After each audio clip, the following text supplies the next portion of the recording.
não é? Professora Helena, do Programa Ensino Integral, e eu gostaria que vocês dessem as boas-vindas aí. Helena.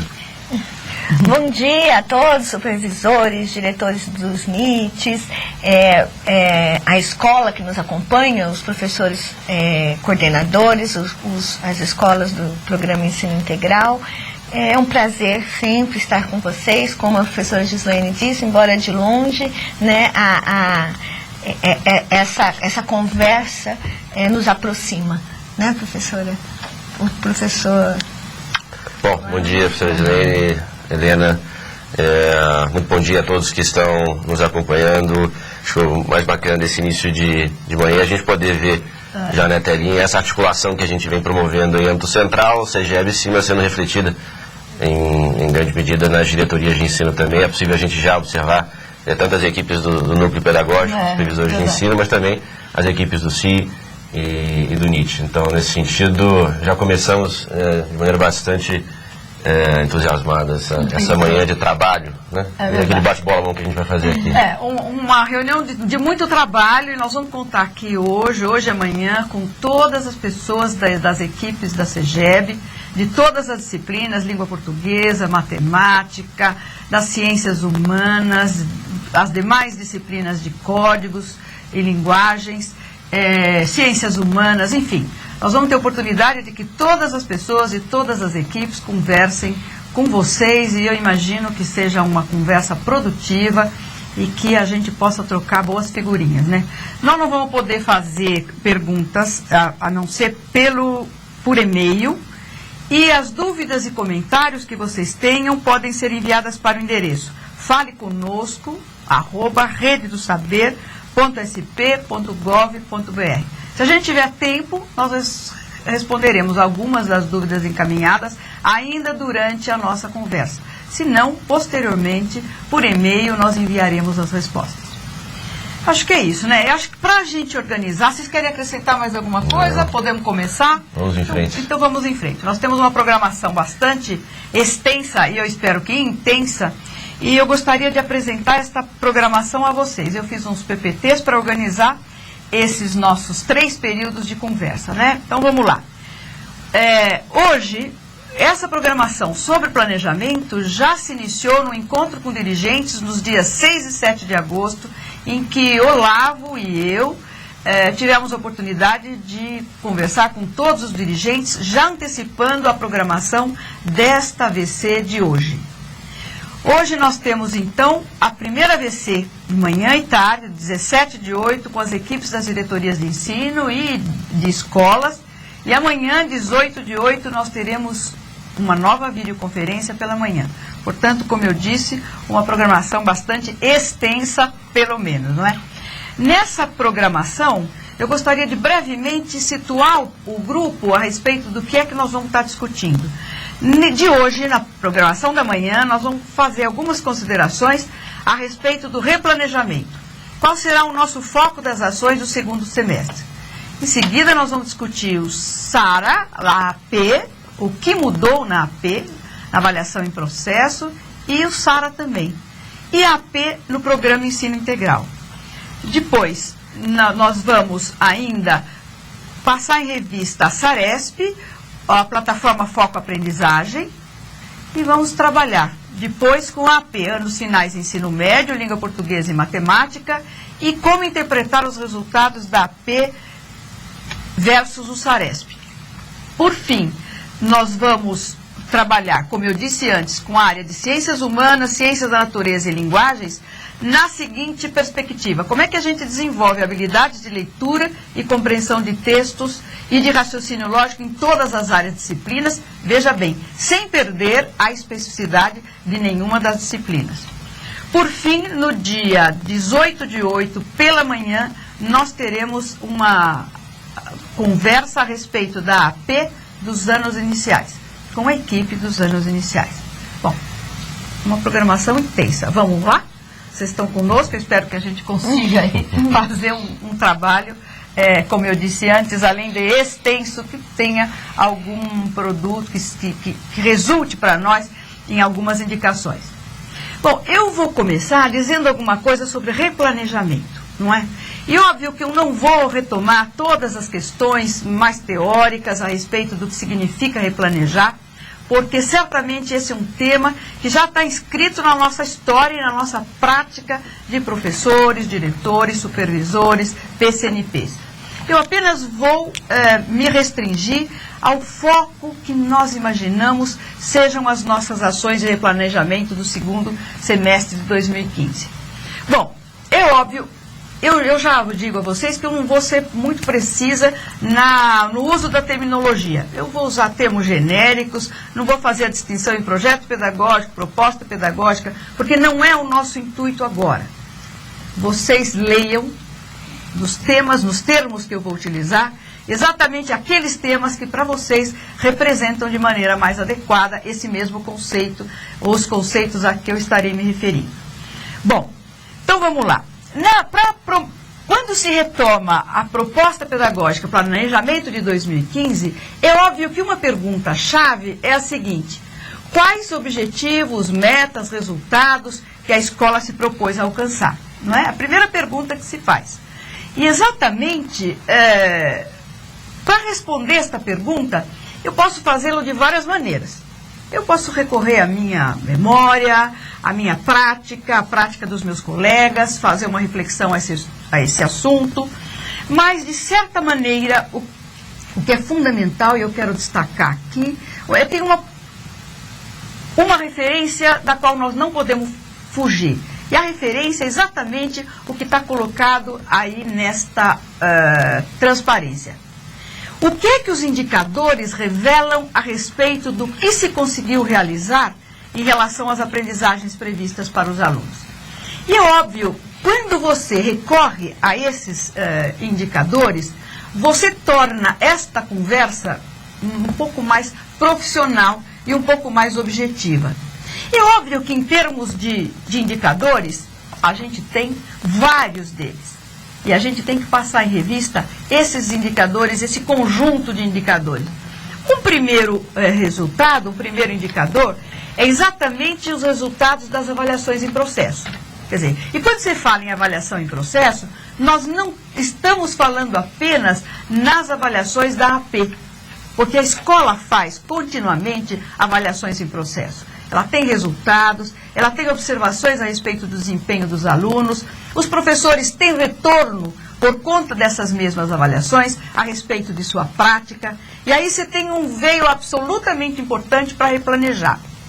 Como é que foram os resultados dessas avaliações em processo realizadas pelos professores, realizadas pela escola? A esses indicadores, a esses resultados de avaliações em processo, se somam outros resultados. Por exemplo, nós fizemos a AP de agosto. E a AP de agosto oferece também às escolas, oferece aos núcleos, à supervisão, alguns indicadores a respeito de habilidades que os alunos desenvolveram. E daí me parece necessário que a gente agregue um outro resultado, não é? Que é o próprio resultado do SARESP. Porque, embora o SARESP não se refira a todos os resultados da AP, ele agrega, ao longo do tempo, resultados importantes, e nós vamos voltar a comentar isso também. Um outro dado que é fundamental para levar em conta são as taxas de aprovação, reprovação e abandono, não é? Uhum. Quer dizer, como é que no cotidiano da escola, com as atividades desempenhadas pela escola, com apoio, seja da diretoria de ensino, seja da gestão, da equipe de gestão, do professor coordenador, como é que isto resultou em relação à movimentação do aluno, né? Os alunos foram aprovados, foram reprovados, houve muito abandono. Então, de certa maneira, quando a gente junta esses dados, olha, é um conjunto admirável de indicadores.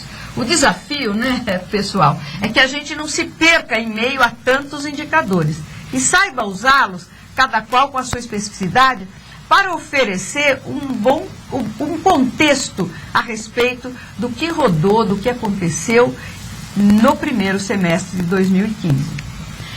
Uma outra questão que a gente tem que fazer e eu já me referi à prática da escola, à prática dos professores, é exatamente um questionamento da seguinte maneira.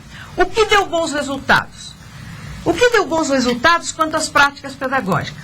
É óbvio, nós estamos procurando aqui fazer um levantamento de maneira que a gente possa associar as práticas que foram bem-sucedidas aos resultados que a escola alcançou.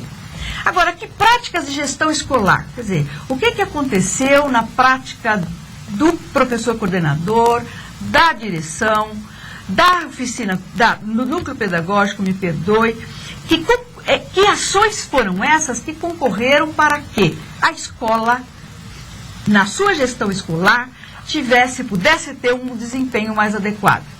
Quer dizer, o que rodou, o que rolou, o que aconteceu nas horas de trabalho coletivo? Quais foram as ênfases realizadas ali? Quais foram as trocas entre os professores? De que maneira, nesse espaço, foram tomadas decisões para aprimorar, não apenas as práticas, mas os resultados de aprendizagem dos alunos? E, em linhas gerais,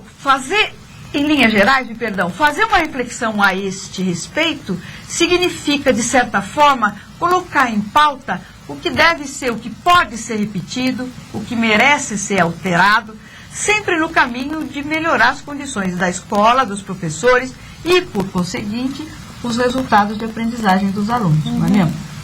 Bom, uma outra questão que em relação ainda à gestão escolar, mas que eu destaquei aí na minha transparência, é exatamente com relação à interação escola-comunidade. Não é? As pesquisas são pródigas para nos afirmar que práticas de interação escola-comunidade são bastante eficientes no que se refere a melhorar o desempenho da escola.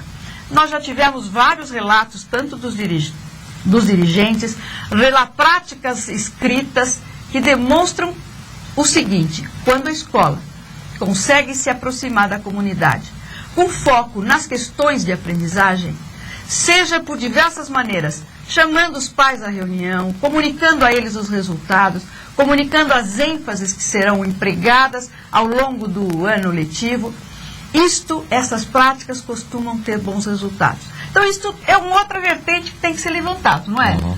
Resultados, em primeiro lugar, por meio dos indicadores. As práticas que a escola vem desenvolvendo e que, de certa maneira, vão oferecer o contexto para a escola fazer decisões muito claras a respeito de que práticas devem ser continuadas e o que merece ser oxigenado. Não é assim?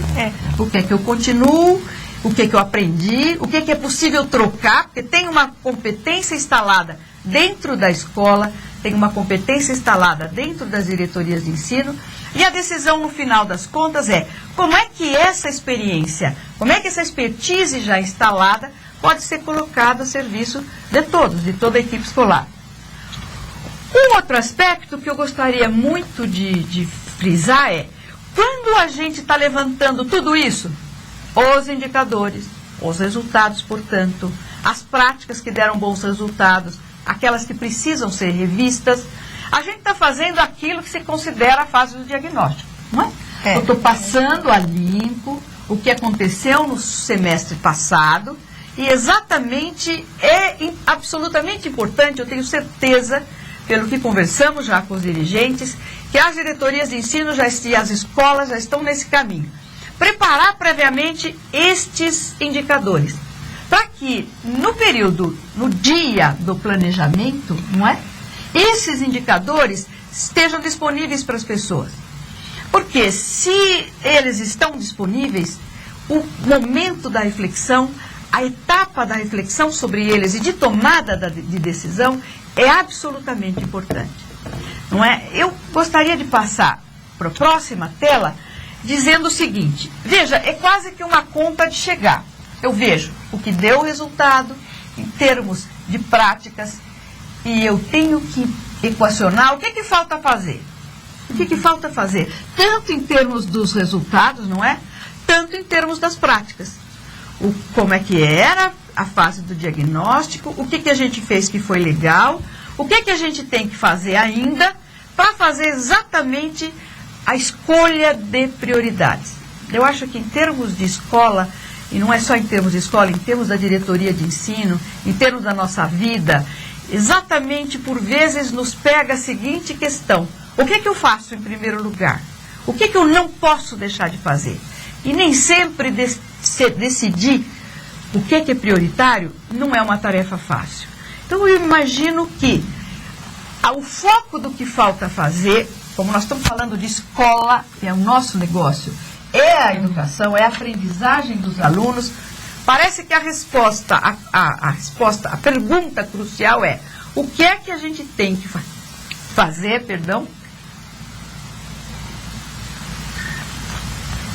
em relação às aprendizagens que devem ser asseguradas aos alunos, não é?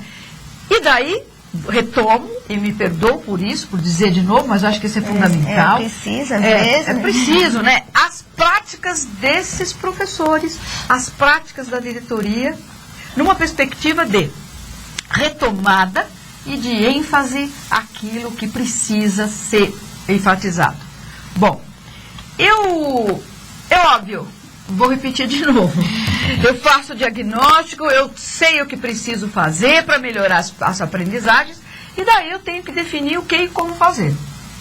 Simples assim, como a gente aprende na universidade, não é?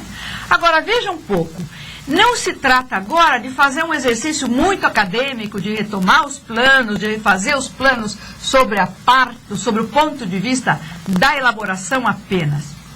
O desafio aqui é outro. Por quê? O planejamento já foi feito no início do ano letivo. Agora significa uma leitura mais fina desse planejamento com o foco nas ações que precisam ser continuadas ou aquelas que são descontinuadas mesmo, não é? Descontinuadas porque elas não surtiram os efeitos, porque surgiram outras possibilidades de práticas e outras demandas. E é dessas demandas que a gente está fazendo. Em termos gerais, eu fiz aqui uma transparência para a gente pensar um pouco, resumir isso que eu disse até agora. Em linhas gerais, o foco nas ações do planejamento é a aprendizagem dos alunos. Aliás, é essa a nossa profissão. É esse o nosso trabalho.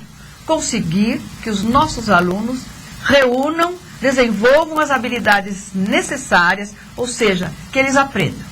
Quer dizer, no que se refere à aprendizagem, além da aprendizagem dos alunos, tem um outro aspecto que é fundamental.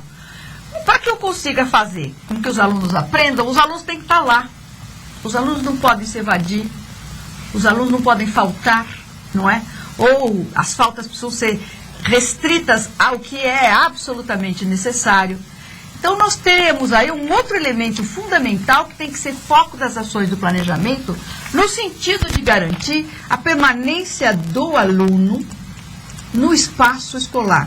A gente sabe, vocês já viram várias experiências de todas as variáveis que impactam no desempenho escolar. A variável mais importante é tempo.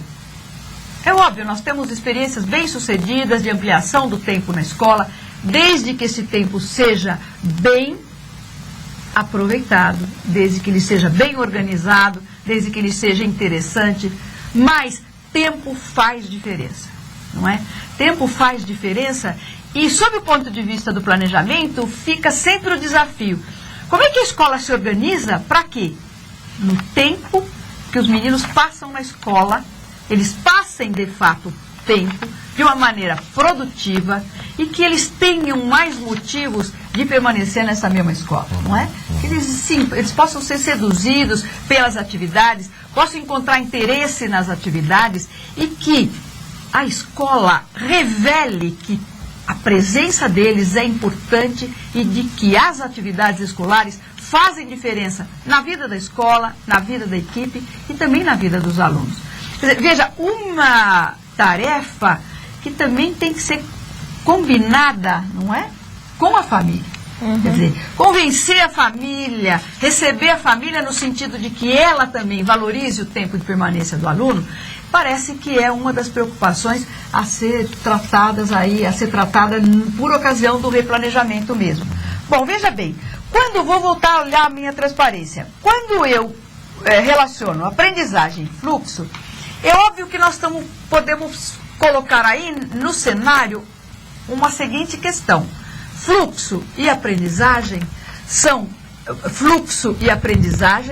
exatamente as variáveis que definem o SARESP. Quando no replanejamento nós estamos equacionando essas duas variáveis, nós estamos trabalhando de maneira a aprimorar o IDESP, o Índice de Desenvolvimento do Estado de São Paulo. É óbvio que a gente, sob o ponto de vista pedagógico, no chão da escola, não dá para começar essa conversa pela como é que eu vou melhorar o IDESP. Acho que essa conversa começa exatamente num outro ponto. Como é que eu melhoro a aprendizagem? Como é que eu melhoro o fluxo? E estas ações, de certa maneira não, estas ações impactam a melhoria do SARESP. Do IDESP, que por sua vez é definido pelo SARESP, resultados de proficiência dos alunos, e pelo fluxo. Eu coloquei mais uma outra questão aqui, que eu já havia dito para os dirigentes, né? Da parte dos órgãos centrais, nós temos um compromisso de apoiar as diretorias para que elas possam, por sua vez, apoiar as escolas. Então, esse é o nosso papel. O papel das diretorias, nesta tarefa de aprimorar aprendizagem e fluxo, é exatamente apoiar as escolas. E eu coloquei uma outra palavra aí na nossa transparência, que é uma palavrinha mágica, que eu sei que muitas diretorias já vêm fazendo isso, que é acompanhamento dos processos. Via de regra, a palavra acompanhamento tende a ter, não por parte da supervisão, que já tem esta prática de fazer o acompanhamento, eu sei que muitos núcleos participam dessa tarefa de acompanhamento e que ele é feito também no interior das escolas, pela equipe de gestão e pelos professores coordenadores. Mas eu acho que é fundamental que a gente atente para o sentido que nós estamos dando a acompanhamento de processos. Quer dizer, acompanhar não significa pura e simplesmente fiscalizar, não é? Porque a fiscalização, ela só se reveste da natureza da cobrança dos resultados, não é? Acompanhamento é muito mais generoso que isso. Acompanhamento significa apoio, significa compartilhar responsabilidades, juntos, estar lá, estar presente, conseguir resolver dúvidas. E acho que a escola, vocês do PEI, tem bastante prática nisso, né, Helena? A gente desenvolve, né? Até uma das nossas premissas é a pedagogia da presença, e a gente costuma dizer que essa presença não só junto com os meninos, mas com as equipes, a equipe da diretoria, a equipe da escola, esse acompanhamento sistemático contribui muito para as ações desenvolvidas dentro da escola. Isso, fundamental, eu acho que é essa a palavra. Eu acho que é isso mesmo. É fundamental esse acompanhamento, e quando eu digo é fundamental o acompanhamento, eu estou imaginando que tem um papel aí importante da supervisão, tem um papel importante do próprio núcleo pedagógico, de apoio às escolas, e é óbvio que tem um papel interno, da equipe interna de gestão da escola, para que as pessoas, os professores, em última instância, possam se sentir apoiados, possam discutir suas dúvidas. E é óbvio que quando eu digo em acompanhamento, eu também estou falando em processos e eu estou falando em resultados, que são questões, são faces de uma mesma moeda, não é? E nós aqui estamos reforçando a necessidade desse processo. Então eu gostaria que voltasse lá a minha transparência, isso, a minha tela inicial, para dizer um pouco. O foco das ações no planejamento, de certa maneira, muito simplista, está colocado ali, não é? Nós temos que rever as nossas opções em relação à aprendizagem dos alunos, em relação à permanência dos alunos na escola. No caso da diretoria de ensino, no desafio de apoiar essas mesmas escolas em seus processos de acompanhamento. Então, em linhas gerais, eu imagino que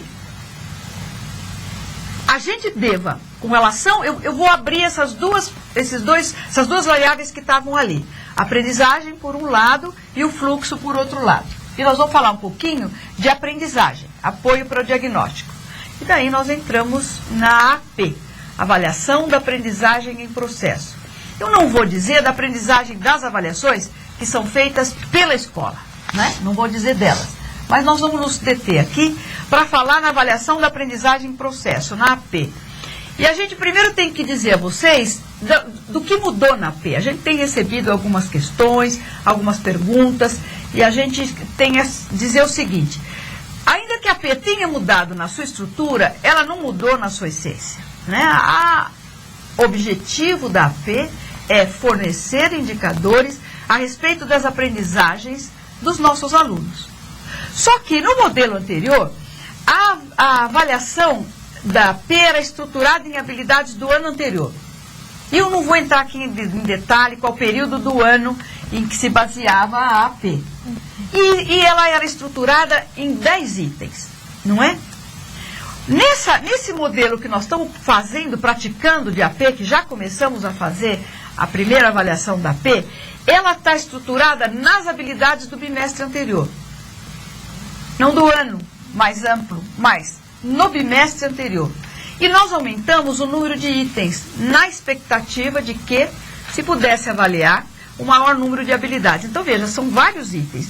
15 itens no 4º e 5º anos e 24 itens do 6º ano do ensino fundamental ao 3º ano do ensino médio, não é? Nós já ouvimos algumas questões do seguinte teor. Bom, mas são muitos itens. 25 itens. Bom, olha, veja, é basicamente, né, Olavo, o número de itens que os meninos resolvem no Saresp, não é? Isso. É por aí, 20, é aproximadamente o mesmo item. Agora, como a AP é feita na escola, é feita pela escola, nada implica que ela possa ser aplicada, aliás, este é o desafio, que ela possa ser aplicada de uma maneira confortável para o aluno, não é? Que não seja exaustiva, que não represente um castigo. Veja, aí entra exatamente o papel da escola. Fazer com que a aplicação seja feita de maneira adequada às demandas dos próprios alunos, às características dos próprios alunos. Então, se tem uma desvantagem, e algumas pessoas já disseram das desvantagens, são muitos itens, tem uma vantagem. Uma vantagem que é, você consegue passar a limpo aquelas habilidades que foram trabalhadas, que foram tratadas no bimestre anterior. Um outro aspecto que a professora Helena está aqui, pode depois complementar a nossa fala, é a AP do Programa Ensino Integral. Não é? A AP do Programa Ensino Integral, ela está absolutamente colada à AP das demais escolas. E ela não sofreu nenhuma mudança de natureza. Então, veja, na AP do Programa Integral, como nas demais escolas, o objetivo era verificar o nível de aprendizagem dos alunos, não é, professora? Para definir indicadores para fazer o plano de ação do nivelamento. Quer dizer, se você compara essa situação com as demais escolas, o desafio é o mesmo, não é? O desafio é o mesmo. Eu tenho uma avaliação com base em algumas habilidades, eu verifico o resultado desta avaliação, portanto, eu faço uma leitura das habilidades que os alunos já consolidaram e daquelas que eles não consolidaram para empreender uma ação no sentido de aprimorar essas aprendizagens. O que muda é a maneira de fazer, né, professora? Principalmente, professora Juliane, que o objetivo do processo do nivelamento é oferecer subsídio, é um mecanismo de apoio para que o aluno consiga acompanhar o currículo da série do ano letivo que ele se encontra. Se essa AP agora, ela está trabalhando com as habilidades referentes ao bimestre anterior, quer dizer, agora essa AP trabalhou com as habilidades do segundo bimestre. Isso. Então, se o aluno ele teve um resultado nessa AP satisfatório, né, se ele conseguiu desenvolver os exercícios propostos, é porque ele conseguiu acompanhar o currículo. Então, o processo do nivelamento ele foi favorável, ele deu subsídios para que os alunos conseguissem desenvolver o currículo, né, de maneira satisfatória. Então, é nesse sentido que a AP, que é a mesma, né, não haverá outra avaliação para as escolas do Programa Ensino Integral, ela vai trazer indicadores para que as escolas façam as análises necessárias para continuar o processo do nivelamento, que depois eu entro um pouquinho mais e a gente vai falando. E nós temos, no caso do PEI, o mesmo número de habilidades avaliadas, o mesmo número de itens avaliados. E se tem exatamente a mesma programação para as demais escolas da rede estadual. É a mesma avaliação. Que é essa linha, né, professor?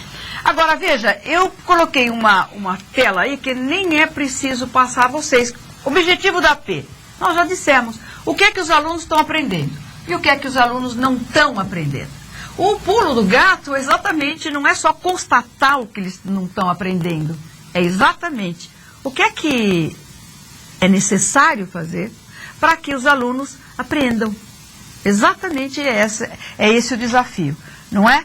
E, óbvio, o que eu disse tem tudo a ver com a P a serviço de orientar propostas de intervenção para a melhoria da aprendizagem. E isso vai variar muito, vai variar de acordo com os resultados da P, vai variar de acordo com a própria instituição escolar, com como é que a diretoria de ensino está organizando os seus processos de apoio às escolas. Mas o que não se pode perder, veja, a maneira de fazer, ela é absolutamente adequada, até porque na realidade ela é mesmo. Ela depende da maneira como a escola e a diretoria se estruturam. Mas o que não se pode perder de vista é que o desafio é resolver as habilidades que os alunos ainda não desenvolveram, conseguir consolidá-las na expectativa de que isto configure melhores condições para que os alunos continuem o seu itinerário formativo. É isso? É isso. Bom, eu fiz mais uma tela aí no sentido de demonstrar o óbvio, né? Se a AP para a escola, para os professores coordenadores indicam as defasagens dos alunos e o ponto onde eles precisam investir mesmo, por outro lado, para a delegacia, para a diretoria de ensino, me perdoe, para a diretoria de ensino, é possível saber como é que estão as escolas. Não no sentido do ranking, mas dá para exatamente saber como é que as escolas estão se saindo, aquelas que precisam exatamente de mais apoio, o que fazer para apoiar as equipes, em termos de formação continuada, de acompanhamento, de visitas, mas dá exatamente também uma informação a respeito da implementação do currículo, né? Porque nós estamos trabalhando com o currículo do ano anterior e a AP está sendo exatamente rigorosa no seguinte sentido. Ela está atrelada aos conteúdos curriculares, às habilidades propostas para desenvolvimento neste bimestre imediatamente anterior. Acho que é isso. Perfeito, é isso mesmo. Agora, veja bem, nós temos aqui um desafio, e aí entra o Olavo, da cima, né, Olavo? Entra o Sara. Entra o Sara. Entra o Sara, e aqui eu trago o Olavo para falar do Sara para a gente, né? Porque os resultados precisam ser disponibilizados para que a gente consiga ter acesso a eles. E daí entra o Sara. Tá certo. Bom, acho que antes de entrar para falar um pouco do Sara, acho que tem algumas premissas importantes da AP que são reforçadas, ou eu diria até são refletidas em algumas das premissas do próprio Sara, né, do próprio sistema de acompanhamento dos resultados das avaliações. Um primeiro é de que se trata de um recurso meio, né? Assim como a AP não pode ser um fim em si mesmo, né, como foi dito pela professora Gislaine, o Sara não, de forma alguma, visa procurar de outra maneira. Isso quer dizer que o sistema em si não é a solução, né? Não é uma questão de cadastrar as provas que as respostas virão por meio dessa ferramenta, muito longe disso. Mas, nesse sentido, acho que tem uma segunda premissa da AP, que também é muito refletida no Sara, que é o entendimento da avaliação para a aprendizagem, né? Talvez o nome, avaliação da aprendizagem em processo, né, tenha que ser até repensado, de avaliação para a aprendizagem. E o Sara, ele entra exatamente nessa perspectiva, como uma ferramenta tecnológica que permite, né, revelar indicadores, o que foi dito pela professora Gislaine no início de sua fala, para que esse instrumento seja de fato colocado a serviço da aprendizagem, né? Então, esse componente da avaliação para aprendizagem, ele se encaixa de maneira muito forte nas premissas do SAR. E um terceiro é a questão do acompanhamento, né? Isso foi reiterado algumas vezes pela professora Gislaine, o acompanhamento do processo. Aí sim o nome, avaliação da aprendizagem em processo, ele dá esse entendimento de maneira muito clara, né? Dito isso, o SARA não é uma novidade no âmbito da rede estadual de São Paulo, ele já existe há alguns anos já, ou na verdade há alguns meses. A primeira disponibilização do sistema foi feita no início de 2014, né? E ao longo de 2014 o recurso ele foi estudado, foi aprimorado, procuramos ouvir muito a respeito de sua utilização prática na ponta para que pudéssemos, a partir de 2015, reformular alguns componentes desse módulo que, como todos vocês sabem, faz parte do Secretaria Escolar Digital, para que, de fato, de novo, né, ele seja uma ferramenta utilizada a serviço da aprendizagem dos alunos, mas uma ferramenta prática, uma ferramenta didática que, de fato, ajude o trabalho das diretorias de ensino e o trabalho das escolas. Nesse sentido, se a gente for para a tela, a gente retoma, né, esse esforço que foi desencadeado ao longo dos últimos meses, né, um esforço de aprimoramento com o objetivo, e aí está na tela, de melhor permitir aos professores da rede estadual de ensino de São Paulo o uso da tecnologia. Então aqui de novo perceba a tecnologia como uma ferramenta a serviço da aprendizagem, um meio a serviço da aprendizagem, para cadastrar as respostas dos alunos, de modo a viabilizar a visualização em tempo real. Aqui um elemento fundamental desse trabalho de acompanhamento em processo, permitir o acesso às informações, se não em tempo real, em quase tempo real, e análises comparativas e evolutivas da aprendizagem de seus alunos. Se formos para a próxima tela, a gente... voltamos mais um aqui que pulamos. Agora vamos para frente. Isso. Estamos os dois lados mudando, né? Nessa nova versão do SARA, que, de novo, repito, ao longo dos últimos meses foi trabalhada a partir de uma série de sugestões que captamos ao longo dos últimos meses, ela contempla todos os segmentos da rede estadual de São Paulo, em especial aqui os anos iniciais do ensino fundamental, que nas versões anteriores não estava contemplado, né? Então temos o ensino fundamental, anos iniciais, anos finais e o ensino médio. E são dois grandes relatórios do ponto de vista do acompanhamento pedagógico, né, que estão sendo disponibilizados nessa versão do SARA. O primeiro é um relatório de percentual de acerto. A gente vai na sequência mostrar uma tela exemplo desse relatório. E o segundo relatório é um relatório de análise por questão.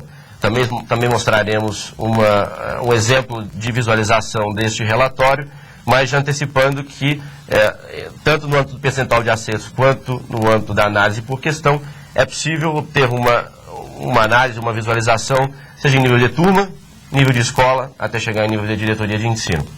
Remete ao ponto colocado pela professora Gislaine já, de que essa é uma ferramenta, o AP deve ser entendida como um recurso não só de uso da escola, não só de uso dos professores da escola, mas também como um instrumento a ser utilizado pelas diretorias de ensino no âmbito do acompanhamento do seu trabalho.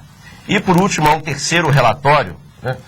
Mantemos ainda nessa tela, a gente já passa para a próxima, de acompanhamento dos cadastros. E aqui, esse relatório ele tem por objetivo principal permitir que diretores da escola, equipe gestora da escola e as equipes de acompanhamento nas diretorias de ensino possam fazer esse acompanhamento do processo de cadastro das provas para certificar que, de fato, as escolas estão avançando nesse trabalho de inserção das respostas e, por consequência, a utilização dos sistemas, mas muito mais no sentido não de fiscalização, mas no sentido de apoiar as escolas que talvez estejam encontrando dificuldades de fazer esse trabalho a tempo de utilizá-lo de maneira benéfica no replanejamento agora no dia 22.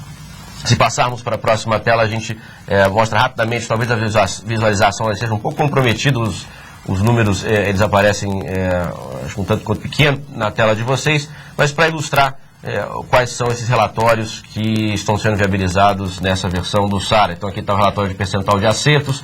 Há, de novo, um esforço de tornar a visualização o mais didático e intuitivo possível. Então a utilização das cores, isso aparece em vários momentos no SARA, e como coloquei já, o percentual de acertos por prova pode ser observado aí tanto em nível de diretoria, em nível de escola, em nível de turma, e nesse caso aqui, chegando até no nível de alunos. Se passarmos para o próximo slide, aqui tem o exemplo do relatório de análise por questão, né? Então, o que aparece talvez de novo seja muito pequenininho na tela de vocês. A questão, ela aparece, o enunciado da questão, as opções dessa questão, e aí um gráfico que, utilizando também aqui um jogo de cores, procura identificar de maneira muito clara o que está acontecendo e o que não está acontecendo no ponto de vista daquela questão, né? Eu queria agregar aí um comentário, Olavo, da importância exatamente deste relatório que discrimina a porcentagem de opção por cada pela alternativa correta e pelos distratores, porque isto é de uma riqueza ímpar, né? Quer dizer, o desafio da avaliação não é apenas verificar se o aluno respondeu corretamente. Ele é mais amplo do que isso. É exatamente verificar como se distribuíram as respostas pelos distratores, ou seja, pelas alternativas incorretas, para exatamente, por um lado, poder ter pistas a respeito do item, não é? Porque às vezes você vê que o aluno fica muito em dúvida em relação a algumas respostas, a porcentagem de respostas é muito próxima entre alguns distratores, e isso pode indicar para os elaboradores e para as pessoas da diretoria de ensino, para os PCNPs, algumas pistas a respeito da adequação ou da inadequação deste item. Por outro lado, eu acho que, sob o ponto de vista pedagógico, como eu disse inicialmente, isso é de uma riqueza ímpar, porque permite que se faça uma análise que não é fácil fazer. É a seguinte: por que será que o aluno optou por este distrator? Quer dizer, que hipótese ele tinha? É óbvio que eu estou descartando a questão do chute. Eu estou imaginando que ele fez, ele optou, ele respondeu com base naquilo que ele exatamente conseguiu desenvolver. Quer dizer, qual é a hipótese que o aluno teve ao apontar pelo distrator A, distrator B, e não pela resposta correta? Esse exercício me parece fundamental e mostra de uma maneira inequívoca que a avaliação e aprendizagem estão ali para e passo. Não dá para separar esta coisa, não é? E eu acho que isto eu não consigo deixar de comentar. É uma riqueza muito interessante, né? É isso. Mas, de novo, acho que algo que o senhor professor Gislaine, fundamental na sua fala inicial, de que para que essas informações, de fato, sejam trabalhadas de maneira pedagógica, é preciso um estudo prévio, é preciso se preparar, né? Então, não basta aqui acessarmos, isso, não digo isso que isso está sendo feito, né?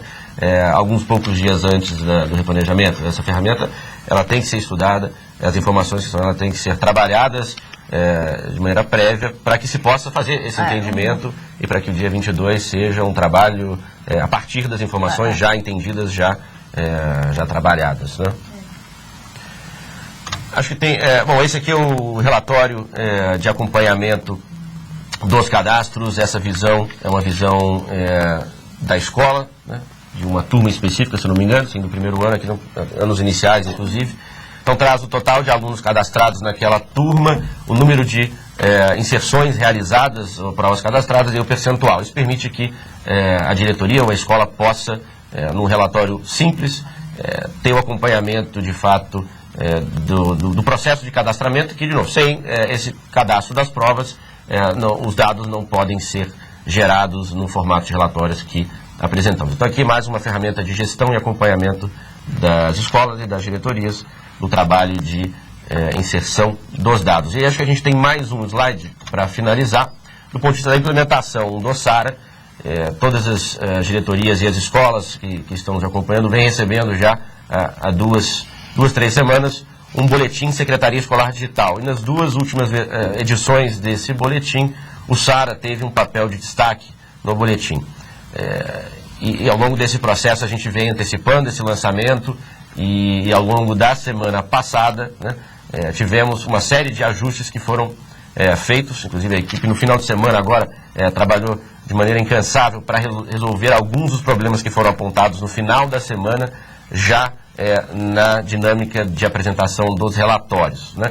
Foram feitos uma série de testes antes de disponibilizar o SARA para a rede como um todo, mas considerando que é um sistema utilizado hoje o dado atualizado são quase 20 milhões de cadastros já realizados. Muitos dos ajustes, eles só surgem na medida em que o sistema é disponibilizado, porque são muitas as peculiaridades do ponto de vista da matriz, das turmas e das visões que precisam ser disponibilizadas. Então, por mais que sejam viabilizados todos os testes, muita coisa surge no dia a dia mesmo. Isso a gente percebeu ao longo da semana passada. Então aqui eu registro, do ponto de vista da CIMA, a coordenadoria responsável pela operacionalização desse sistema, em parceria com a CEGEB, o nosso agradecimento às escolas e às diretorias que entraram em contato ao longo da semana, detalharam os problemas e as inconsistências que vinham percebendo, o que nos permite, se recebendo essas informações de maneira muito ágil, poder rapidamente corrigi-las. Então eu agradeço e reforço, né, na medida em que a gente entra agora nos últimos 5, 6 dias até o planejamento, nós ainda temos 2, 3 dias que nos permitem fazer alguns ajustes para que as visualizações dos relatórios, em especial, possam acontecer ou possam ser disponibilizadas da maneira correta, né? Então, se porventura ainda se percebam erros ou ajustes que precisam ser viabilizados, fundamental que vocês nos escrevam, que vocês nos avisem para que a gente possa, o mais rápido possível, fazer esses ajustes para não comprometer a utilização do sistema. Acho que isso é um dado bacana de a gente voltar para a próxima, para a tela anterior. Já são quase 1 milhão de alunos que já tiveram suas respostas cadastradas na AP. Então, o que nos dá um entendimento de que, apesar das dificuldades que nós acompanhamos ao longo da semana passada, o sistema está funcionando. Então, ele está conseguindo gerar os relatórios.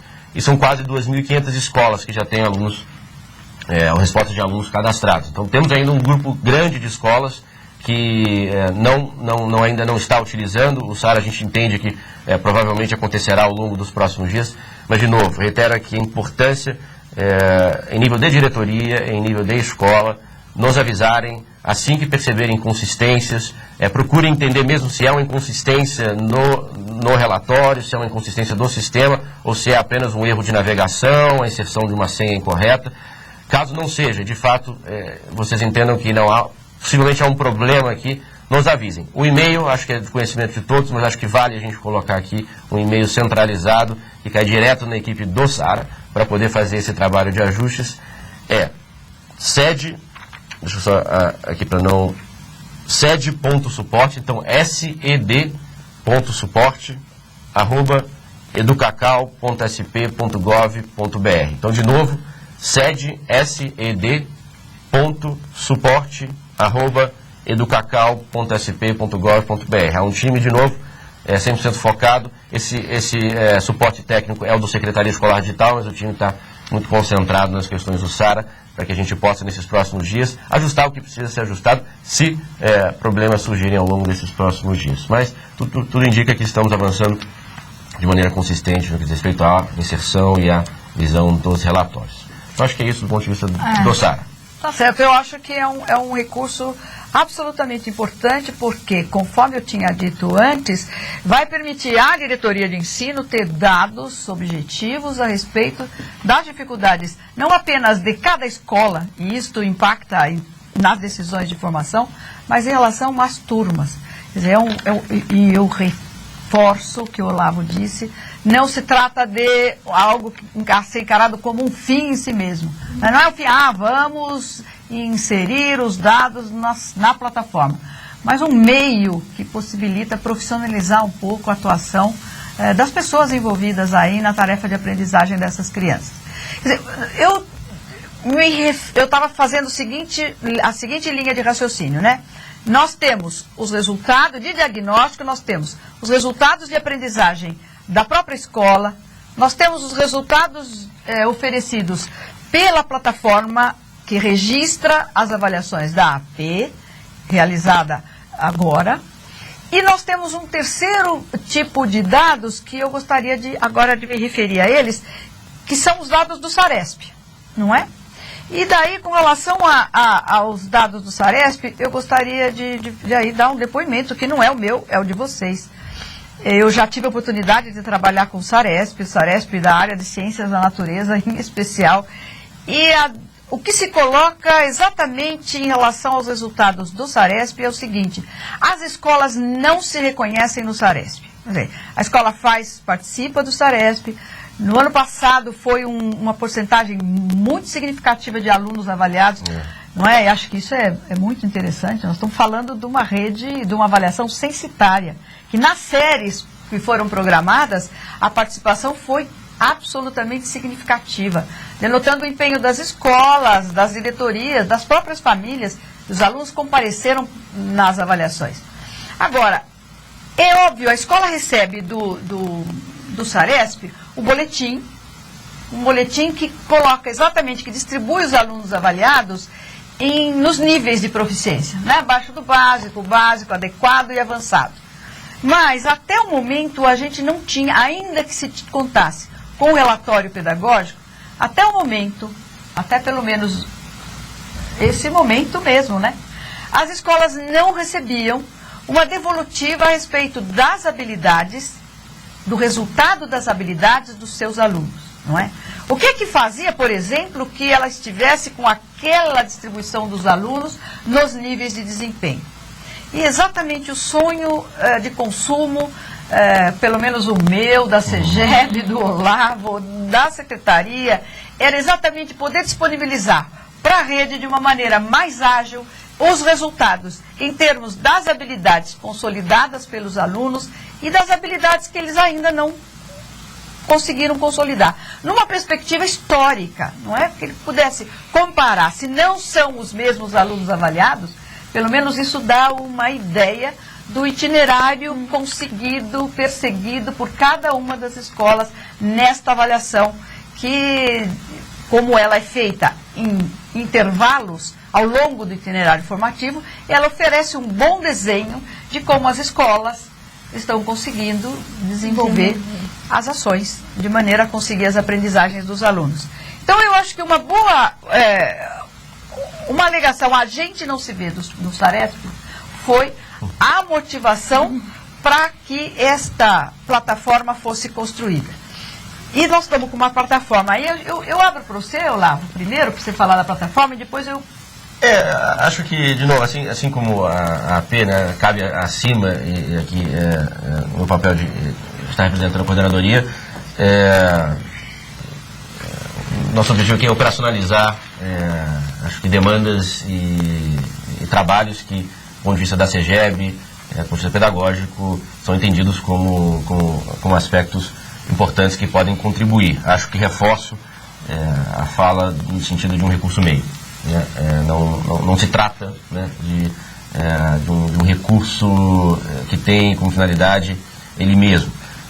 Mas, e aí acho que tem uma premissa importante do Saresp, que eu acho que a gente consegue, agora caminhando com o foco aprendizagem, começa a se concretizar, é que a questão da informação. A informação pode mudar tudo.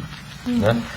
Acho que a boa informação ela pode ajudar a focar, pode ajudar a priorizar, pode ajudar a desenvolver um trabalho que de fato traga um resultado concreto. Né? Acho que a fala "a gente não se vê no Saresp", ela trazia um pouco disso. Né? Poxa, essa informação a gente não entende que reflete o esforço sendo feito, e mais importante do que isso, não nos dá subsídios para de fato para uma tomada de decisão, ou para uma melhor tomada de decisão. Então acho que essa é a premissa que eu faria. E eu não quero discorrer muito sobre as questões pedagógicas, de novo, acho que o nosso papel aqui é operacional. Mas é só uma ressalva importante, que a gente recebeu vários e-mails ao longo da semana, super positivos, no sentido, aquilo que a gente observou, inclusive, com o retorno que tivemos dos dirigentes de ensino ao longo da última semana, na verdade na semana anterior, né, quando tivemos com todos aqui e apresentamos em primeira mão a plataforma, e surgiu até mesmo dos próprios dirigentes o entendimento de que seria fundamental, antes de disponibilizarmos para as escolas o acesso a essa plataforma, trabalharmos de maneira muito consistente, num primeiro momento, junto às diretorias de ensino, para que, primeiro, pudéssemos receber um feedback e sugestões das diretorias de ensino a respeito da plataforma e da forma como ela está sendo colocada, e para que as diretorias de ensino também possam, né, se sentir muito seguras do ponto de vista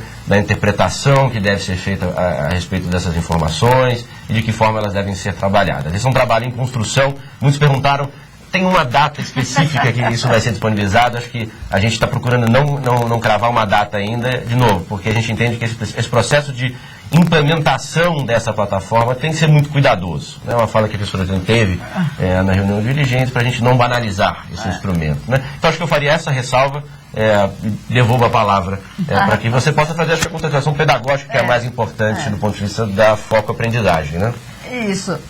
Tá certo, Olavo, eu acho que você coloca muito bem. Não é um meio, né? É um meio absoluto, na minha opinião, é um meio importante para que as escolas, para que as diretorias possam ter acesso aos resultados do Saresp, possam ter acesso às habilidades. E daí, a respeito de habilidade, eu acho que a gente merece levar com vocês, compartilhar com vocês a discussão interna que teve lugar na CEGEB.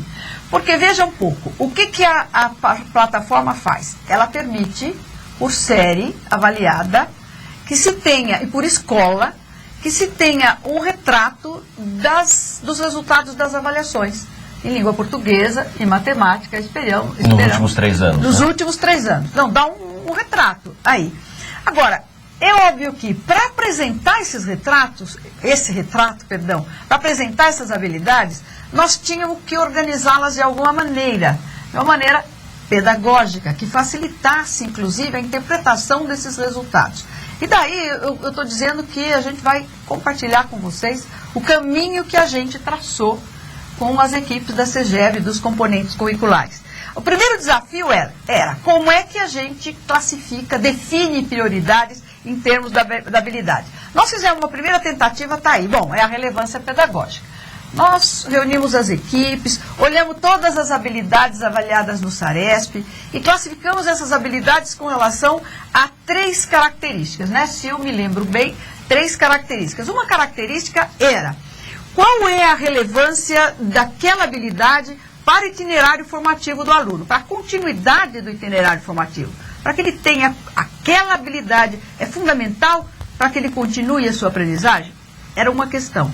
Outra questão era, qual é a relevância desta habilidade em especial para o próprio componente? Ela tem um valor interno em relação ao componente, que é uma característica semelhante à anterior, mas não é a anterior.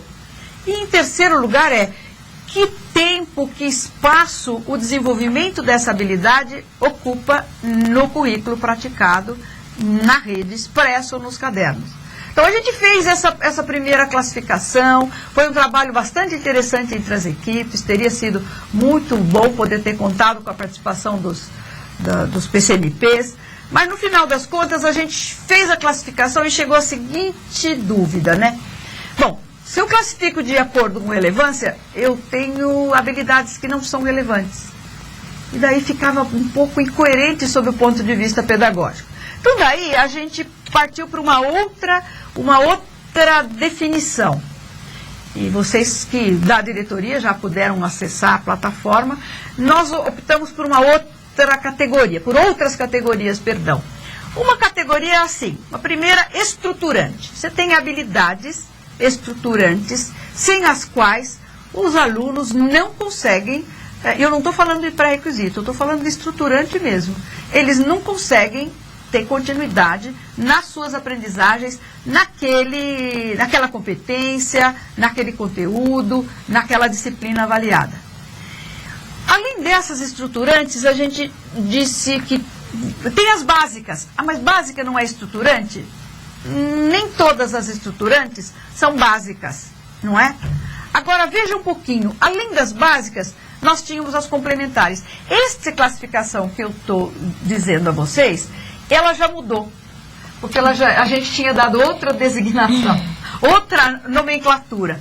Mas daí as pessoas começaram a nos questionar dizendo, bom, mas isso tem a ver com o G1, G2, G3, o nível de complexidade das habilidades? E a gente dizia, não tem. Isso tem a ver com o avançado, com o adequado? Também não tem.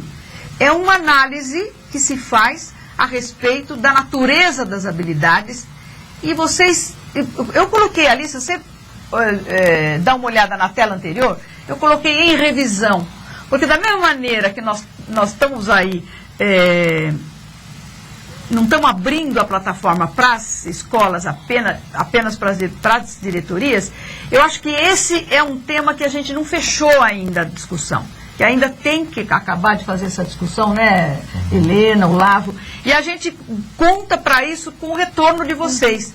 Porque, veja, quando vocês abrem o mapa de cada escola e vocês veem como é que estão classificadas as habilidades e checam essa tipologia que foi usada para defini-las, para definir o conjunto das habilidades, a distribuição dessas habilidades, certamente vocês que são especialistas nos diferentes componentes curriculares, poderão ter sugestões e nos enviar sugestões, elas serão muito bem-vindas, para que a gente possa ter uma nomenclatura que nos facilite a análise e não dificulte a análise ou crie nenhum outro tipo de ruído. Então é isso. Até agora, até o momento, né, é essa classificação das habilidades.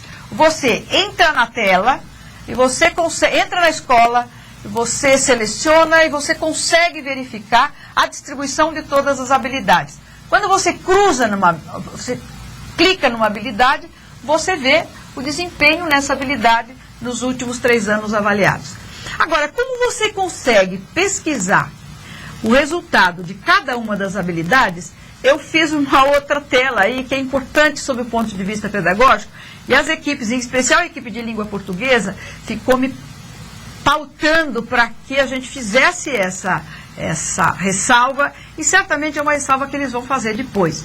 Mas é o seguinte, quando eu tenho uma habilidade, eu consigo ver uma habilidade só, isso não significa que aquela habilidade reúna e resuma tudo que o aluno precisa saber para desenvolver uma determinada competência. Eu fiz uma tela aí que eu gostaria que me pusessem, né, no ar. Assim, importante, uma andorinha não faz verão. Ah, foi a minha imagem aí da andorinha, né? Espero que seja uma andorinha mesmo. E isso resgata o seguinte, né? No currículo, uma determinada competência, ela está estruturada por algumas habilidades, no currículo e também na vida. Né? Por exemplo, eu estava conversando com as equipes e nós estávamos fazendo o seguinte exemplo, né? Eu quero ir daqui onde eu estou até a minha casa de ônibus. Eu não sei a linha que passa lá, eu não sei. Bom, primeiro este arcabouço geral da questão eu tenho que ter.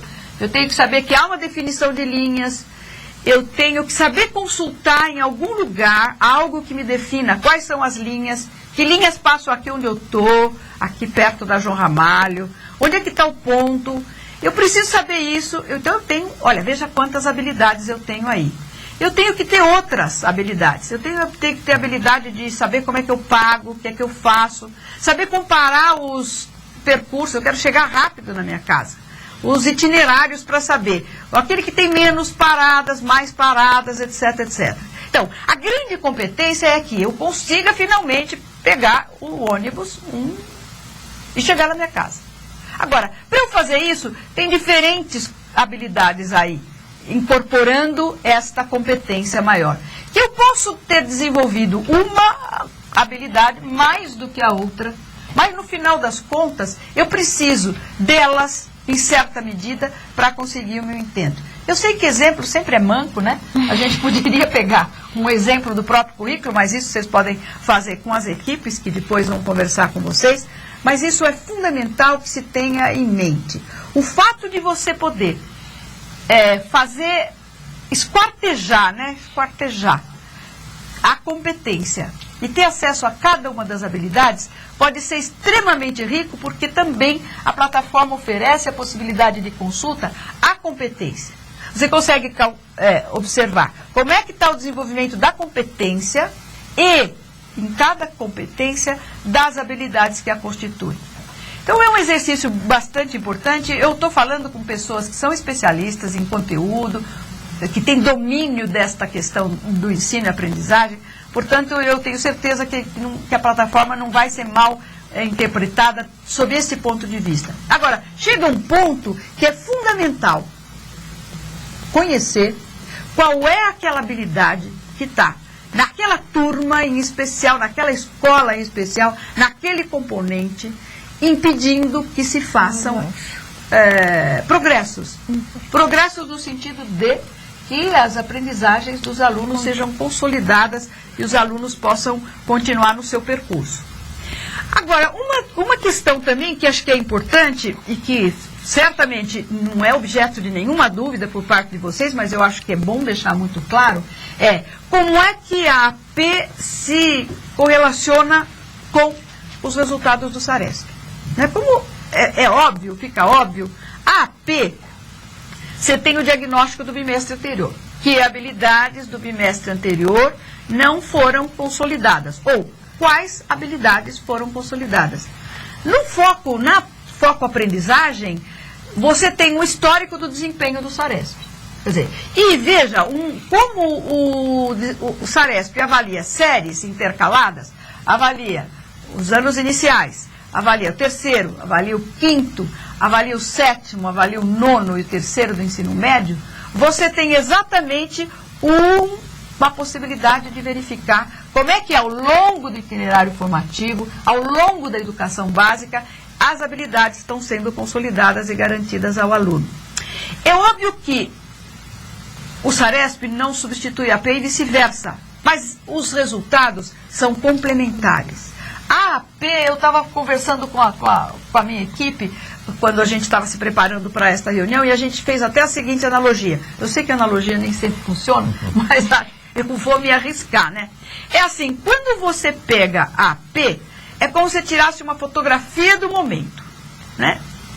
Fotografia, naquele momento em que os alunos realizaram a AP, ficaram registradas as habilidades que eles desenvolveram e aquelas que eles não desenvolveram.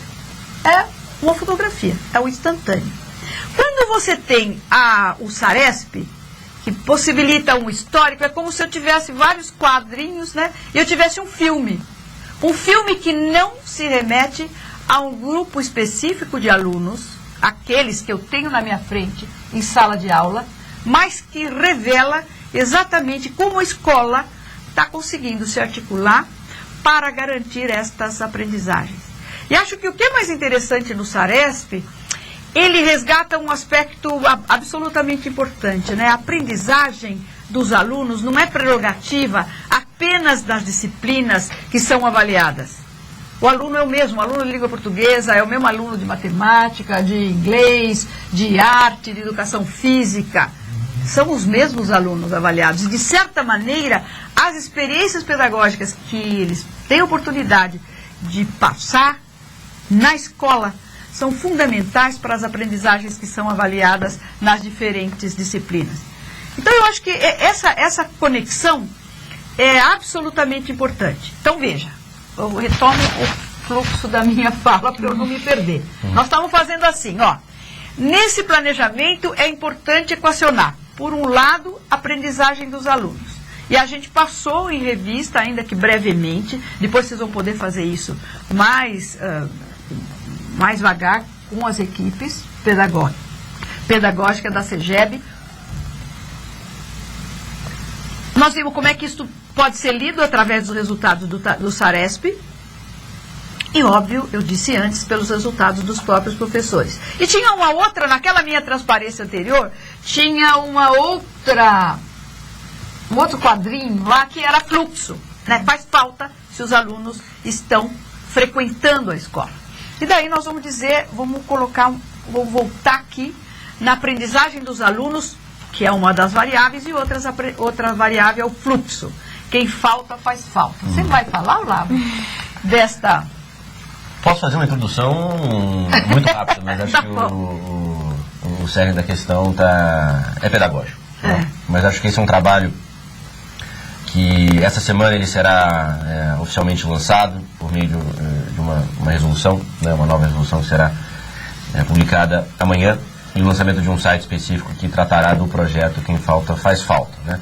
Acho que vale voltar 2, 3 meses, quando iniciamos esse trabalho, um trabalho construído inicialmente junto com os dirigentes de ensino. No último encontro que eles tiveram, na verdade o penúltimo encontro que estiveram conosco, se não me engano, em abril, né?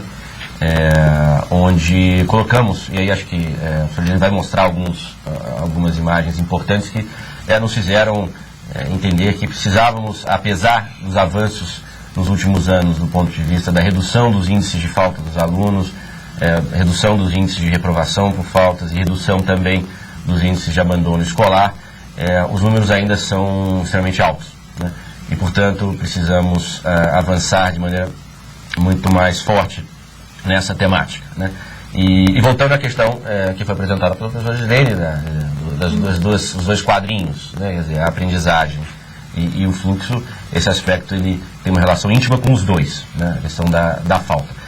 Então, a partir desse trabalho em abril, que foi iniciado com os dirigentes de ensino, fizemos um trabalho em grupo para ouvir algumas observações, comentários, sugestões a respeito da temática, e aí já pensando, a partir de um entendimento muito claro de onde está o problema, né, quais seriam possíveis soluções que a Secretaria, no sentido de criar condições para que a rede possa liderar ações voltadas para essa temática, devesse estruturar. Então, esse trabalho foi feito em abril e desde então é um trabalho conjunto aí, não só CEGEB e CIMA, um trabalho de secretaria mesmo, que envolve diversos atores da subsecretaria de articulação, que envolvem diversos atores do setor de comunicação e que envolvem outros departamentos que vão até além da questão do currículo, né? Se juntaram ao longo desses últimos meses para estruturar esse projeto que a gente está apelidando aqui de Quem Falta Faz Falta, né? Nós não vamos, acho que, mostrar todas as ações do projeto. Acho que a resolução ela entra como uma importante base para que esse projeto ele avance. Há por trás dessa nova resolução um esforço de regulamentar uma lei de 2008, que agora me foge exatamente o número dessa lei, mas uma lei que é de conhecimento de todos vocês, que estabelece os procedimentos no que diz respeito à medida que o aluno chega a 20% de faltas no ano, quais são os procedimentos que devem ser adotados. Essa lei estabelece que a escola é obrigada a contatar os pais, o Conselho Tutelar e a Vara de Infância e Juventude por escrito, né? E aí havia um entendimento nosso de que, considerando que 25% de faltas o número que estabelece a reprovação por faltas, que 20% talvez fosse um pouco tarde demais, né? Então, essa resolução traz procedimentos para uma atuação preventiva anterior à questão do 20%, regulamenta o procedimento do 20%, né, de que forma isso deve se dar, uma vez que a lei traz esse mecanismo de forma um pouco genérica.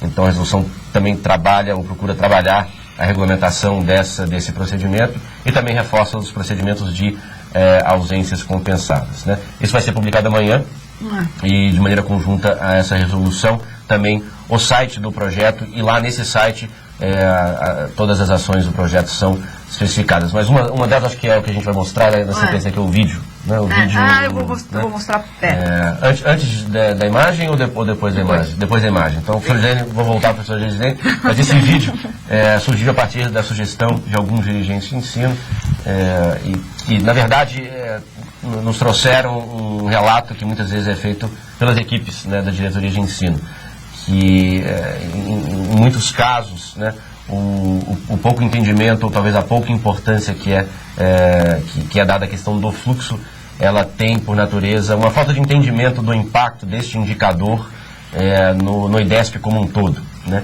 Então, o que algumas diretorias nos relataram, que na medida em que tentaram traduzir de maneira muito clara qual o impacto do fluxo no indicador e o porquê dele estar presente nesse indicador do IDESP, do ponto de vista pedagógico, né, houve um entendimento muito mais claro da importância desse assunto no âmbito educacional, no âmbito pedagógico como um todo. Então, tem um vídeo que explica de maneira muito didática como funciona o fluxo e qual é o impacto dele, né, no indicador do IDESP. Mas acho que antes desse vídeo, o professor Gislene vai contextualizar um pouco mais essas premissas para que a gente chegasse até o Quem Falta Faz Falta.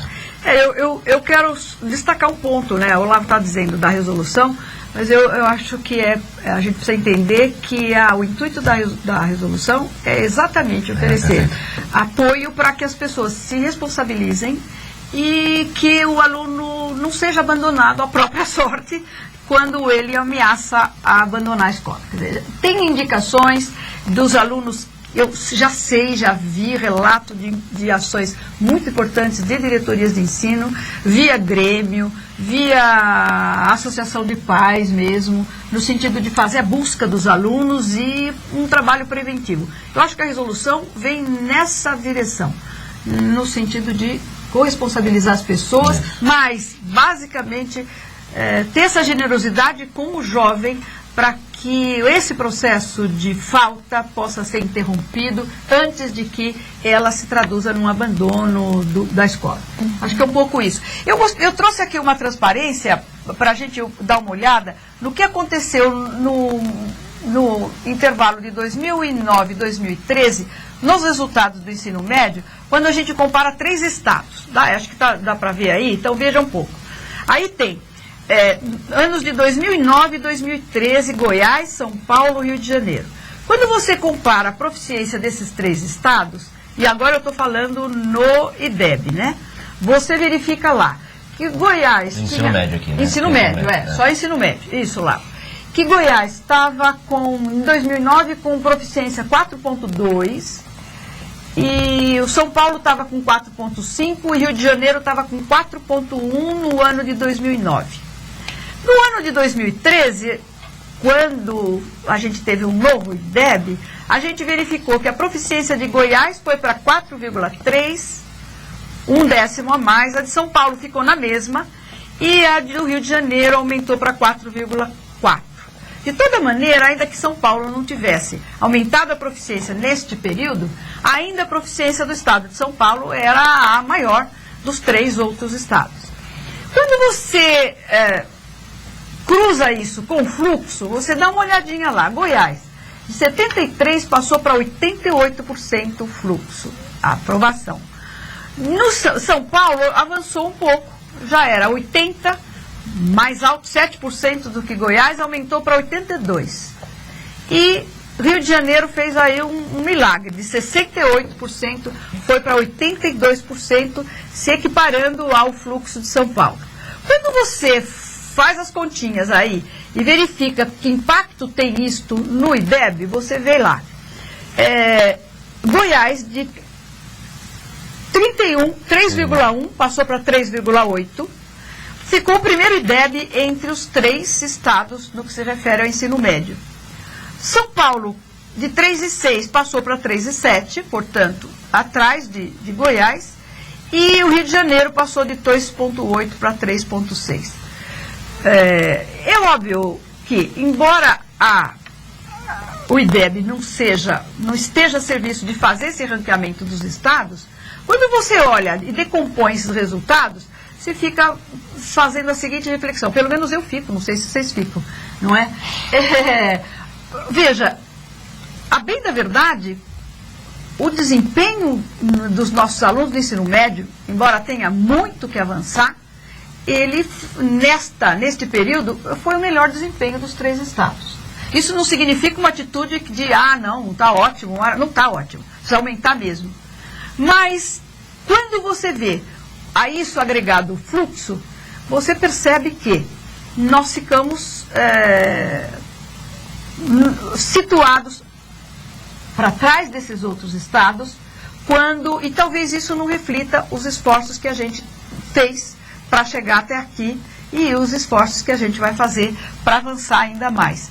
O Olavo disse que tem um vídeo, né? Então foi feito um vídeo aí que uma professora Rita. Será que a gente consegue ver? Vamos mostrar?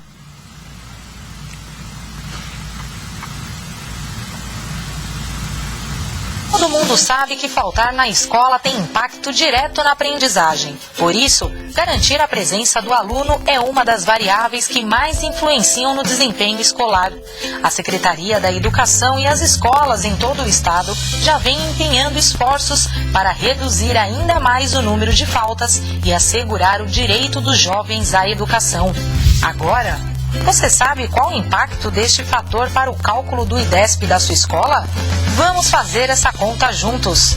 O IDESP é calculado com base na proficiência, que é o resultado obtido pelos alunos nas provas do SARESP, além do fluxo escolar. Esse fluxo, por sua vez, é determinado com base no número de matriculados aprovados e reprovados, seja por nota ou número de faltas, além de levar em consideração aqueles estudantes que abandonaram os estudos. Na escola em que a professora Rita trabalha, o ano começou com 40 alunos matriculados na terceira série do ensino médio. Destes alunos, 5 foram reprovados, sendo que 2 foram retidos por faltas e 3 por notas. Além disso, 2 alunos abandonaram os estudos, levando a um total de 33 alunos aprovados. Unindo os dados de fluxo aos resultados do SARESP, o IDESP desta escola naquele ano foi de 1,92. No ano seguinte, os números da escola da professora Rita foram bem diferentes. Apenas um aluno ficou retido pelo número de faltas e um aluno abandonou as aulas. A diminuição no número de faltas impactou também no desempenho dos alunos e neste ano apenas 2 foram retidos por nota. Com isso, mesmo mantendo o indicador de desempenho similar no SARESP, o IDESP desta unidade cresceu de 1,92 para 2,10.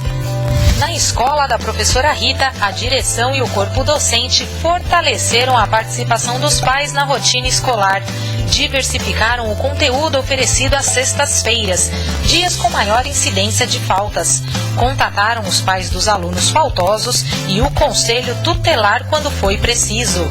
A educação reuniu orientações para que, assim como na escola da professora Rita, todos os gestores e educadores saibam mais sobre as medidas para combater a evasão escolar. Acesse o passo a passo no portal da Secretaria da Educação e fique por dentro desta campanha, porque quem falta, faz falta.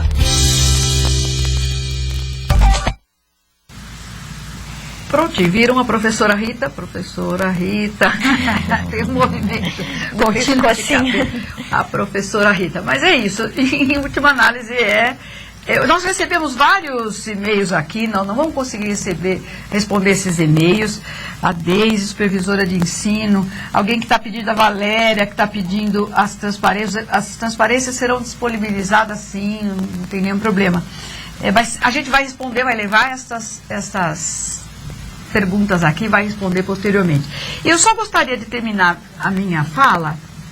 Antes de me permitir, são alguns e-mails chegaram aqui, muitos deles falando sobre o SARA, e algumas dificuldades pontuais que algumas escolas, a gente recebeu até alguns e-mails de escolas que estão nos acompanhando. Fundamental, até porque é uma pergunta de uma das escolas, se eu não me engano aqui, da Escola Francisco Bernardes, comendador, né? Que não conseguiu anotar o e-mail. Então a gente vai subir o e-mail na tela, e aí reforço esse e-mail para todos os demais atores que escreveram com alguns problemas que estão tendo. É fundamental que a gente tenha o caso específico da escola, porque às vezes os problemas eles surgem em um perfil específico, em uma escola específica, e a gente precisa saber então qual é a escola e qual é o problema que está ocorrendo para a gente poder fazer a correção. Então vai subir na tela agora o e-mail de novo, sede.suporte@educacau.sp.gov.br. Então, a gente agradece poder detalhar qual é o problema que está acontecendo, que a equipe vai o mais rápido possível tentar ajustar para, de novo, disponibilizar o sistema em tempo para uso no dia 22. Acho que é isso que eu quero colocar. Acho que a gente poderia ouvir a professora... Vamos? Helena, para dar uma palavrinha e depois eu retomo e termino. Rapidinho aqui, agora a minha conversa vai ser especificamente com as escolas do programa Ensino Integral, que devem estar perguntando, né, qual é a orientação para o replanejamento do dia 22. Então, vocês vão seguir a mesma orientação dada aqui e que continuará hoje no período da tarde com as equipes curriculares. Então, primeiro vocês vão digitar os resultados no SARA, já estão digitando, a gente está acompanhando aqui com os relatórios, continuem digitando porque essas informações são importantes, né? Nós temos os dados que, como a professora Gislene bem nos disse, que vão gerar informações para que a gente faça a nossa tomada de decisão. Essa conversa vocês já conhecem, né? Então não tem nada de diferente. Vocês vão considerar o resultado dessa avaliação da 9ª edição para a tomada de decisão quanto à necessidade da recuperação contínua referente às disciplinas da Base Nacional Comum e o inglês. Identificar as competências e habilidades que ainda precisam ser priorizadas para o desenvolvimento dessas competências e habilidades. Então, até aí, nenhuma novidade, a gente vem bem ao encontro de toda a fala da professora Gislene. Exclusivamente para o processo do nivelamento, qual é a nossa orientação? Isso tudo, gente, nós vamos mandar por escrito, né? Então, porque a minha fala aqui é bem breve, mas essa orientação vai bem detalhada para todos vocês. O que vocês vão fazer? Com a leitura das informações contidas nos relatórios do SARA, vocês vão refletir sobre as evidências e as constatações que vão possibilitar identificar como foi todo o processo do nivelamento. Como já foi dito também aqui, a professora Gislene colocou, até o Olavo apontou, só esse instrumento não basta. Durante todo esse processo, vocês foram avaliando o desenvolvimento das habilidades, do conjunto de habilidades trabalhadas com os alunos. Então, vocês já têm essa informação. Agora, com a informação da AP, vocês vão ter um retrato um pouco maior. Se o menino, ele conseguiu ter um rendimento similar à sua turma, é porque ele conseguiu esse avanço, ele conseguiu desenvolver aquele conjunto de habilidades. Então, é essa análise que vocês vão fazer, porque nós não vamos mais fazer aquela comparação dos relatórios, a gente vai conseguir fazer uma comparação muito mais ampla com todas essas ferramentas. Se a escola já tiver possibilidade de ter o resultado do sistema do foco da aprendizagem, vai ficar até muito mais rica essa análise. Mas se ainda não tiverem, não tem problema. Só com os relatórios produzidos pelo SARA, vocês vão conseguir ter essas informações para a tomada de decisão, tá? E é muito importante que vocês sigam as orientações já conhecidas, que é divulgar esses resultados para todos os professores, né? Todos os professores, independentes se são de língua portuguesa ou matemática, precisam ter conhecimento desses relatórios. E divulgar também os resultados para os alunos. Se eles são protagonistas do seu processo de aprendizagem, eles precisam saber, né? Da mesma maneira que vocês comunicaram para que viria a prova, né? Qual é o objetivo dessa avaliação, que ela iria identificar ainda os pontos que precisariam ser trabalhados, agora é hora de apresentar para os meninos como eles foram, né? E junto também apresentar qual é a tomada de decisão da escola, o que vocês vão fazer para apoiá-lo, para que ele desenvolva essas habilidades. Esse é um passo bem importante para o nosso processo do nivelamento para as escolas do Programa Ensino Integral. Depois, divulgar para as turmas, para as famílias, para os pais, é bem importante apresentar como é que foi o avanço dos alunos, seguindo todas as orientações que vocês já conhecem para essa próxima etapa do processo do nivelamento. Com essa análise, o professor coordenador avalia, faz essa avaliação mais geral, para então, junto com a equipe gestora, tomar a decisão de como será as ações necessárias para continuar ou não esse trabalho desenvolvido no primeiro semestre. Então, assim, rapidamente, né, eu sei que ficam algumas dúvidas, mas como a gente diz, estamos juntos, né, vocês têm o meu e-mail, a gente vai responder os e-mails também que chegaram, e todas essas orientações vão em conjunto com as orientações da CEGEB para as escolas, para continuar aí com sucesso as ações já desenvolvidas por todos vocês.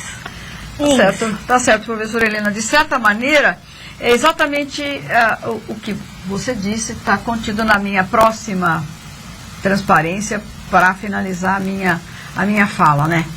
O foco do replanejamento é a aprendizagem dos alunos. E o nosso grande desafio, exatamente o que a Helena disse, é transformar dados em informações. E mais do que transformar dados em informações, transformar essas informações em ações, não é? A serviço da aprendizagem dos alunos. E um outro aspecto que é fundamental, e eu coloco aí no item 2, é engajar a escola no compromisso com o processo de aprendizagem dos alunos. Como eu disse, e eu acredito, o aluno não é o aluno do professor de língua portuguesa e de matemática. O aluno é o aluno da escola. Antes de apresentar as despedidas do Olavo, me despedir e apresentar as despedidas do Olavo, eu queria deixar com vocês uma frase, né, do Fernando Pessoa. Certamente vocês vão ficar com essa transparência, aí vocês podem olhar com mais cuidado mas eu gostaria de ler para vocês antes de me despedir. Coloca na tela para eles, por favor. Pode? Não pode? Ah, então tá, eu só vou ler. Não vou colocar. Agir, eis a inteligência verdadeira. Serei o que quiser, mas tenho que querer o que for. O êxito está em ter êxito e não em ter condições de êxito. Condições de palácio tem qualquer terra larga, mas onde estará o palácio se não o fizerem ali? Eu acho que a tarefa nossa no planejamento é exatamente fazer o palácio ali, assegurar as aprendizagens para os nossos alunos. Eu me despeço de vocês, eu agradeço a paciência, né? Nós estamos aqui numa longa sessão de trabalho, onde vocês se pronunciaram apenas pelo e-mail, mas de antemão, eu agradeço a participação de vocês. Nós continuamos em seguida com as pessoas de língua portuguesa, a Roseli Cordeiro, a Cátia Pessoa, especialistas em língua portuguesa, e com o Otávio, especialista de matemática. E a gente pode dar continuidade às nossas discussões. Olavo. Helena, vamos lá. Ele é cavaleiro, professor. Ele é gentil. Ele é muito gentil, é uma graça. Mais operacional. Eu me despeço aqui de vocês, um carinho especial, né, as escolas que a gente acompanha mais de perto, que são as do programa, mas todas as outras que a gente também tem oportunidade de conhecer quando vamos às diretorias de ensino. Um bom trabalho, organizem bem esse replanejamento, acho que é essa a dica. Trabalhem essas informações, estejam preparados para o dia 22, e nós sabemos que ainda vão sobrar algumas ações para fazerem posteriormente, mas assim, que a maioria delas, né, no seu grande bojo, esteja contemplado nesse dia 22, principalmente para que a escola entenda todo esse processo, né?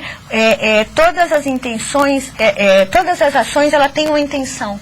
Quando a escola, quando o profissional, o professor que está lá entende esse porquê, as coisas acontecem com maior facilidade.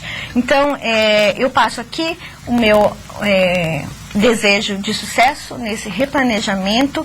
Estamos juntos, né, como nós costumamos dizer, vocês não estão só, contem conosco. Como eu disse, vamos passar todas essas informações mais detalhadas e até breve.